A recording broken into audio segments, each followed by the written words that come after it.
Hello there. Welcome for today's tutorials which regard to the organization, formation, and the different aspects of corporation's operation. In a layman's term, a corporation is a big company that is composed of big-time people that earns big income. Here are the following examples of known corporations in the Philippines: United Laboratories, Jollibee Foods Corporation, SM Group of Corporation, and lastly, Ayala Corporation. Now, let's tackle the accounting side of a corporation. A corporation is a separate legal entity with a personality of its own. It is created by operation of law. It has the right of succession. It has the power, attributes and properties authorized by law. Its ownership is divided into shares known as stock capital. And its management is vested in a board of directors elected by the shareholders. A corporation has its own advantages. It enjoys a continuous existence because of its power of succession. It can obtain a strong credit line because of its continuous existence. There are more investors enabling it to raise more funds. Investors have limited liability. Share capital are transferable without the need for consent of other shareholders. And it has smooth operation because of centralized management. On the other hand, organizing and operating a corporation has the following disadvantages. It is subject to more government control, subject to more taxes, costly to organize. Its credit capacity is weakened by the limited liability of the shareholders. There is more restrictive participation by shareholders in the conduct of corporate affairs. Corporations can be classified in different aspects. It can be classified as to membership holdings. Under this, we have stock and non-stock corporation. In stock corporation, the capital is divided into shares of stock.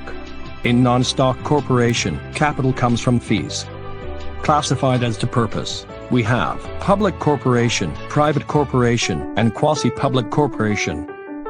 Classified as to compliance of law, de jure corporation is a corporation which exists in both law and fact, while de facto is a corporation that exists in fact but not in law. Domestic corporation is a corporation that is organized under the Philippine laws, while foreign corporation is a corporation that is organized under the laws of other countries. Classifies as to extent of membership, we have open corporation, which is widely held by many investors, while closely held corporation is owned by 5 persons or less. A corporation has 7 components, and these are the following: incorporators, corporators, stockholders or shareholders, members, promoters, subscribers, and underwriters. The process of organizing a corporation is composed of 3 stages, namely, promotion, incorporation, which includes the drafting of the articles of incorporation, and commencement of the business, where operations should start within 2 years from the date of incorporation. Share capital is the amount fixed by the corporate charter to be subscribed and paid in by the shareholders. Share capital can either be ordinary or preference share. Both ordinary and preference share capital can be issued with a par value, without par but with stated value, or without par and without stated value. There are 2 classes of share capital. When a single share capital is issued, it is an ordinary share capital. It entitles the holder to an equal pro-rate division of profits without any preference or advantage over any class of shares. Ordinary share capital is also known as common stock. Preference share capital, on the other hand, entitles the holder to enjoy priority as to distribution of dividends and distribution of assets upon corporate liquidation. The maximum number of shares, both preference and ordinary shares, that a corporation may issue is termed as authorized shares. The authorized share capital, or the authorized share capital stock, is determined by multiplying authorized shares by the par or stated value of the share capital. It may be recorded under the journal entry method or the memorandum entry method. Okay? This is how we write the memorandum method. And this is how you write for journal method. A share capital may be issued in exchange for cash, non-cash assets, services, liability or any other form of securities. It may also be sold on a subscription basis. A share capital issued to a shareholder is called an outstanding share. A share capital may be issued for cash equal to its par value, above par value, or below par value. If cash received is equal to its par value, then cash is debited and share capital is credited.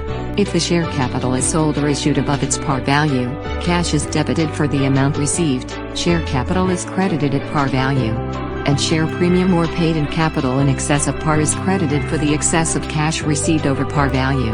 If the share capital is sold or issued below its par value, cash is debited for the amount received, share capital or an issued share capital is credited at par value, and discount on share capital is debited for the excess of par value over the amount of cash received. When a share capital is issued in exchange for non-cash assets, the asset received is recorded at its fair value, unless the fair value cannot be estimated reliably. If the fair value of the asset received cannot be estimated reliably, it will be recorded at the fair value of the share capital issued. Upon issuance of the stock, share capital or an issued share capital is credited at par value. The excess of the value assigned to the asset received over the par value of the stock issued is credited to share premium or additional paid in capital, or share capital in excess of par. When a share capital is issued in exchange for services rendered, the services received is recorded at its fair value, unless the fair value cannot be estimated reliably. If the fair value of the services received cannot be estimated reliably, it will be recorded at the fair value of the share capital issued. If the shares are issued for services rendered during incorporation, pre-operating expenses is debited, share capital or an issued share capital is credited at par value. The excess of the value assigned to the services received and the par value of the stock issued is credited to share premium. Issuance of no par but with stated value share capital. The same rules discussed in the issuance of share capital with a par value are applicable. The account share capital in excess of stated value may be used instead of the account share premium or share capital in excess of par. Sale of share capital on a subscription basis. Subscription is a contract between a subscriber, buyer of share capital, and a corporation, seller or issuer of share capital, whereby the former purchases shares of stock of the latter with the payment to be made at a later date. The corporation issues the corresponding stock certificate upon full payment. To record the receipt of the subscription, here is how we journalize it.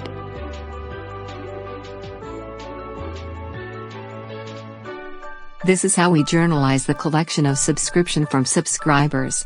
Debit cash, credit share capital subscription receivable. In recording issuance of stock certificate upon full payment of subscription, we debit share capital subscribed, and credit share capital.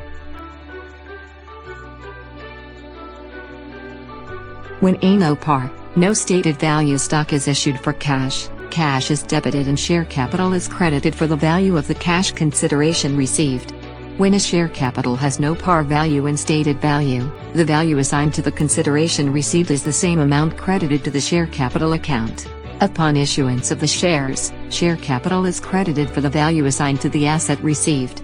We debit the non-cash asset, and credit share capital. If the shares are issued for services rendered during incorporation, pre-operating expenses is debited and share capital is credited for the value assigned to the services rendered. When a subscriber fails to pay his obligations after the corporation has sent several notices to him, his subscribed shares are declared delinquent shares. His subscription is declared delinquent subscription. Such delinquent subscription is then offered for sale in a public auction and delinquent shares are issued to the highest bidder. The highest bidder is the one who is willing to pay the unpaid subscription plus any expense incurred in connection with the delinquency sale and is willing to receive the least number of shares. The following entries are made in relation to subscription defaults and issuance of stock certificates.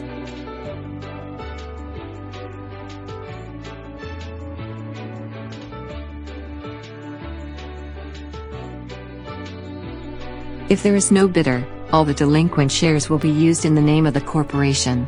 Such shares are considered treasury shares and the following entries will be made. After making the entries A and B. Okay.